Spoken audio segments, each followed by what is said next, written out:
আলহামদুলিল্লাহ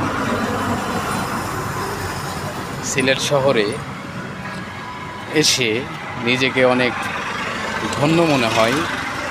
এখানে প্রাকৃতিক সম্পদের অনেক আছে এবং সেখানে গ্যাস, বিদ্যুৎ, ধান চাষ এবং প্রবাসীর সংখ্যাই অনেক বেশি।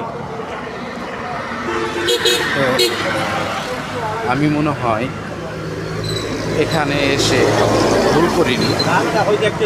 আমি এখানে একটা জবের জন্য আসছি। তো এসে প্রথম অবস্থায় নিজেকে অনেক খারাপ মনে হচ্ছিল।